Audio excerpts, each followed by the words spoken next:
अस्सलाम वालेकुम स्टूडेंट्स, आज हम डिस्कस करेंगे चैप्टर 24 एवोल्यूशन का अगला लॉन्ग क्वेश्चन जिसका टाइटल है एविडेंसेस ऑफ एवोल्यूशन।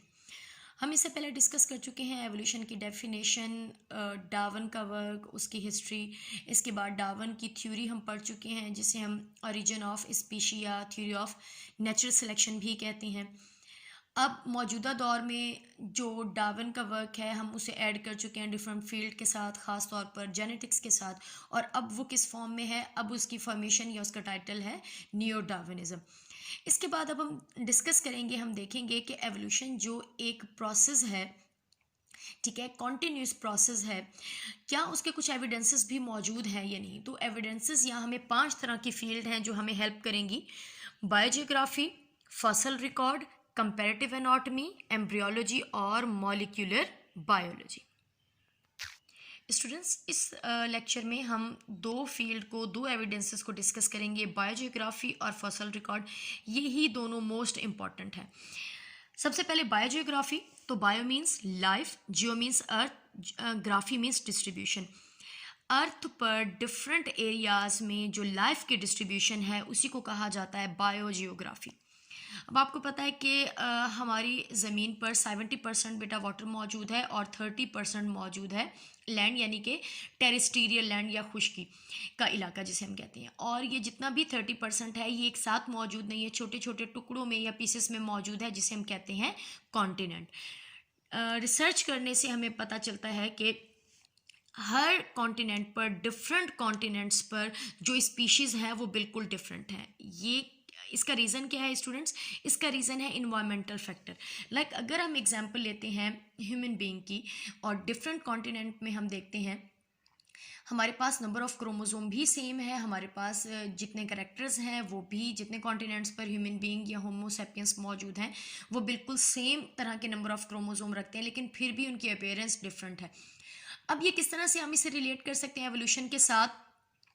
कि देखें, जितनी ज़्यादा आप कहते हो सनलाइट है, हमारी स्किन के अंदर मौजूद होते हैं कुछ खास तरह के सेल जिनका काम है मेलेनिन पिगमेंट की फॉर्मेशन करना, जिन्हें हम मेलेनोसाइट्स कहते हैं। वो मेलेनोसाइट सेल जितनी ज़्यादा सनलाइट उन पर पड़ेगी वो उतना ही ज़्यादा पिगमेंट, जिसे हम मेलेनिन पिगमेंट कहते हैं, उसकी प्रोडक्शन करेंगे। जितना ज़्यादा मेलेनिन पिगमेंट होगा उतना ही ज़्यादा आप कह सकते हो जो हमारा कॉम्प्लेक्शन है या जो हमारा कलर है वो डार्क होगा। यानी कि वो मेलेनिन पिगमेंट, ब्राउन कलर का पिगमेंट आप जिसे कहेंगे, यानी कि जितना ज़्यादा पिगमेंट बनेगा उतना ही ज़्यादा हमारा कलर डार्क होगा। अब आप देखोगे डिफरेंट कॉन्टिनेंट में, अगर सपोज करें अफ्रीका, तो अफ्रीका में सनलाइट यानी कि गर्मी बहुत ज़्यादा होती है जिसकी वजह से धूप ज़्यादा है और धूप की वजह से मेलेनिन पिगमेंट ज़्यादा बनेगा। तो वहाँ के रहने वाले जो इंसान हैं उनका कॉम्प्लेक्शन डार्कर होता है, मतलब डार्केस्ट होता है, ब्लैक होता है। इसके बाद आप लाइक सपोज करें आप एशिया में देखते हो तो वहाँ पर भी गर्मी है लेकिन अफ्रीका जितनी नहीं है तो कलर ब्राउनिश है। कुछ और इलाके देखें जहाँ पर धूप बहुत कम होती है तो उनका कलर या उनका कॉम्प्लेक्शन बिल्कुल लाइटर यानी कि फेयर होता है। तो जितने भी आप कह सकते हो कॉन्टिनेंट हैं जिन पर डिफरेंट स्पीशीज मौजूद हैं वो डिफ्रेंशिएट हुई किस वजह से हैं? इन्वायरमेंटल फैक्टर की वजह से। अब बुक में मौजूद है एक एग्जाम्पल, आर्मिडेलस। आर्मिडेलस एक मैमल जिसका साइज रैट जितना होता है, उसकी बॉडी पर स्पाइंस या कांटे मौजूद होते हैं। ये कहाँ पर मौजूद है? ये सिर्फ मौजूद है साउथ अमेरिका में, यानी कि कुछ खास तरह के जो कॉन्टिनेंट्स हैं उन पर खास तरह की स्पीशीज़ हैं जो कि सिर्फ वहीं पर मौजूद होती हैं। लाइक ऑस्ट्रेलिया में कैंगरूज मौजूद हैं जो कि किसी दूसरे कॉन्टिनेंट्स में मौजूद नहीं होते। पर अगर आप डिफरेंट कॉन्टिनेंट्स में देखते हैं तो उनके जो फॉसल्स है वो किसी हद तक सिमिलैरिटीज़ रखते हैं। अब इसका क्या कॉज है? इसका कॉज हम पिछले लेक्चर में डिस्कस कर चुके हैं कि सपोज करें यहाँ पर दो मैंने एरियाज बनाए हैं, साउथ अमेरिका और अफ्रीका। तो ये हम पिछले लेक्चर में डिस्कस कर चुके हैं कि जो मॉडर्न स्पीशीज़ यहाँ पर मौजूद थी वो बिल्कुल एक दूसरे से डिफ्रेंशिएटेड थी, यानी कि वो एक जैसी नहीं थी। लेकिन जब दोनों के डार्विन ने फॉसल देखे तो फॉसल बिल्कुल एक जैसे थे। उसका कॉज क्या था? उसका रीज़न क्या था? उसका रीज़न था इन्वायरमेंटल फैक्टर। कि जब ये दोनों एरियाज साउथ अमेरिका और अफ्रीका एक साथ मौजूद थे, ये दोनों हिस्से एक थे, तब इन पर जो स्पीशीज़ मौजूद थी, सपोज करें वो 100 स्पीशीज़ थी। जब ये दोनों ही टूटे, ठीक है, टूटने के बाद ये इस तरफ मूव कर गया और ये इस तरफ मूव कर गया। सपोज करें जो 100 स्पीशीज थी 50 इसके साथ चली गई, 50 इसके साथ चली गई। ये 50 आज से सपोज करें 1000 साल पहले थी, तो 1000 साल बाद इन दोनों एरियाज़ के जो इन्वायरमेंटल फैक्टर थे वो चेंज हो गए, और इन्वायरमेंटल फैक्टर की वजह से जो मौजूद स्पीशीज़ थी वो भी खुद को मॉडिफाई करती रहीं, जिसे हम डिसेंट विद मॉडिफिकेशन कहते हैं। पर जब वो पुरानी 100 स्पीशीज जो 50-50 थी, जब उनकी डेथ हो गई तो उनके क्या बन गए, उनके फॉसल्स बन गए। तो फॉसल्स उनके बिल्कुल एक जैसे थे, लेकिन ये दोनों जो एरियाज थे, ये जो दोनों आप कह सकते हो कॉन्टिनेंट्स थे, वो जब अलग हो गए तो उनके इन्वायरमेंटल फैक्टर भी अलग हो गए। उन एरियाज पर सर्वाइव करने के लिए जो स्पीशीज थी वो खुद के अंदर अंदर जो है वो मॉडिफिकेशन करती रही, और अब वो बिल्कुल एक दूसरे से डिफ्रेंशिएटेड हैं, पर उनके जो फॉसल्स हैं वो बिल्कुल सेम हैं। तो आप कह सकते हो कि जो एवोल्यूशन है वो किस चीज़ पे बेस कर रहा है, इन्वायरमेंटल फैक्टर पर। और हर एरिया का, हर आप कह सकते हो कॉन्टिनेंट का जो इन्वायरमेंटल फैक्टर है वो डिफरेंट है। जब इन्वायरमेंटल फैक्टर डिफरेंट है तो जो लिविंग ऑर्गेनिज्म है उनके अंदर चेंजेस आती हैं और वो मॉडिफाई होकर न्यू स्पीशीज़ में कन्वर्ट हो जाती हैं। पर इस बायोजियोग्राफी को हम प्रॉपर जो एक्सप्लेन करते हैं या जो हम समझ सकते हैं वो फॉसल्स की मदद से समझते हैं। अभी स्टूडेंट्स, फॉसल्स क्या है, जितने भी लिविंग ऑर्गेनिज्म हैं जब वो डेड होते हैं तो वो बरिड हो जाते हैं या दब जाते हैं सॉइल में या रॉक्स के नीचे, आप जो भी कह सकते हैं, ठीक है, या पानी में के नीचे तह में, तो उनकी जितना भी रिमेनिंग्स होती है हम उसे कहते हैं फॉसल्स। तो फॉसल्स स्ट्रॉन्ग और विजुअल रिकॉर्ड है, यानी कि ये वो हैं जो हमें नज़र आते हैं और ये एक स्ट्रॉन्ग रिकॉर्ड होता है एवोल्यूशन का। एग्जाम्पल यहाँ पर हम स्टूडेंट्स लेंगे वर्टिब्रेट। तो वर्टिब्रेट की एवोल्यूशन हम पिछले लेक्चर्स में भी डिस्कस कर चुके हैं, लेकिन यहाँ पर हम थोड़ा सा अर्थ से रिलेट करेंगे। तो सपोज करें ये हमारी अर्थ है, इसके 3 हिस्से, ठीक है। सबसे ऊपर वाला हिस्सा जिसे हम क्रस्ट कहते हैं, जहाँ पर हम मौजूद हैं, हम क्रस्ट पर मौजूद हैं, ठीक है। मिडिल वाला एरिया जो है वो मेंटल कहलाता है, और सबसे अंदर वाला या सबसे आप कह सकते हो नीचे वाला जो एरिया है वो कहलाता है कोर। कोर और मेंटल यानी कि ये वाला जो एरिया है ये इतना गर्म होता है कि यहाँ पर लिविंग ऑर्गेनिज्म का सर्वाइवल हो ही नहीं सकता।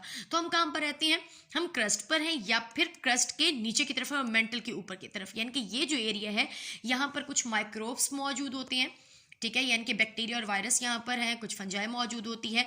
जो हमारे पास प्लांट है वो ऊपर की तरफ है, लेकिन उसकी जो रूट्स होती हैं वो क्रस्ट के अंदर की तरफ और मेंटल के ऊपर की तरफ होती है।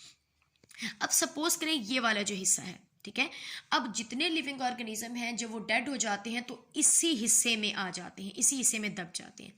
अब इस हिस्से को ज़रा हमने ओपन करके यहाँ देखा है, हम बेटा हमने जो एग्जाम्पल लिया वो वर्टिब्रेट के लिए।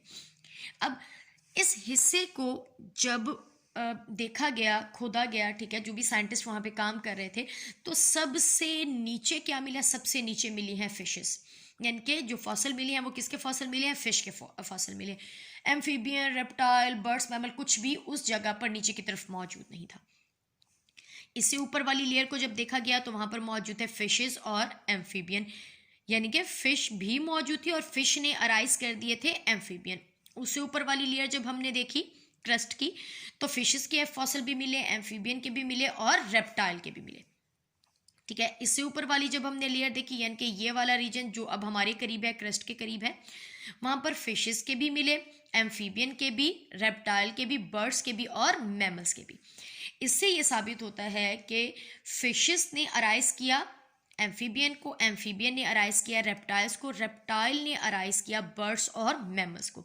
तो जिस तरह से लेयर्स हैं उसी तरह के फॉसल्स हैं, और उसी तरह से हमें पता चलता है कि कौन सा फॉसल कितना पुराना है। अब क्लियर फॉसल्स के साथ साथ कुछ यानी कि इस तरह से बेटा नहीं होता कि फिशेस फ़ौरन ही कन्वर्ट हो गई एम्फीबियन में और एम्फीबियन फ़ौरन ही रेप्टाइल में, रेप्टाइल फ़ौरन बर्ड्स में या मैमल्स में।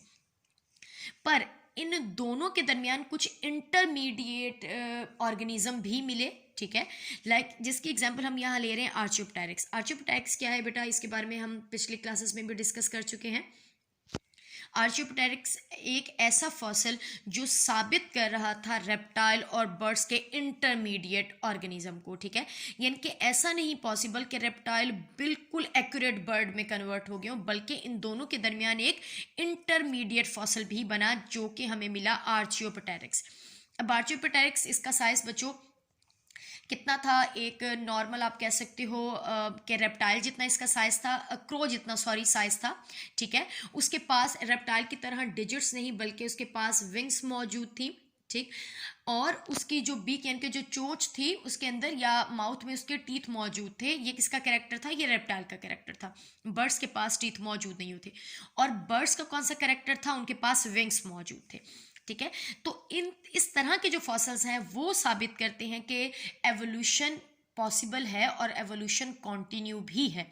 और एवोल्यूशन ऐसा ऐसा प्रोसेस जिसके अंदर एक ऑर्गेनिज्म किसी दूसरे ऑर्गेनिज्म यानी कि एक स्पीशी किसी दूसरी स्पीशी में कन्वर्ट हो जाती है, किस बेस पर? इन्वायरमेंटल फैक्टर की बेस पर। तो बायोजियोग्राफी को भी सपोर्ट किसने किया है? फॉसल ने सपोर्ट किया है।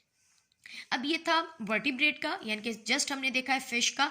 पर अगर हम क्लियरली देखते हैं कि सबसे नीचे की तरफ जो फॉसल है वो किसका फॉसल है? वो हमें बैक्टीरिया का मिला, राइट। क्योंकि जितने भी लिविंग ऑर्गेनिज्म यहाँ पर अर्थ पर मौजूद हैं, जितने गुजर चुके हैं, उन सबका एंसेस्टर कौन है? बैक्टीरिया, ठीक है। बैक्टीरिया से फिर यूकैरियोटिक ऑर्गेनिज्म बने, फिर इनवर्टिब्रेट बने, फिर वर्टिब्रेट में सबसे पहले फिशेस, फिर एम्फीबियन, रेप्टाइल, फिर बर्ड्स और मैमल्स की फॉर्मेशन।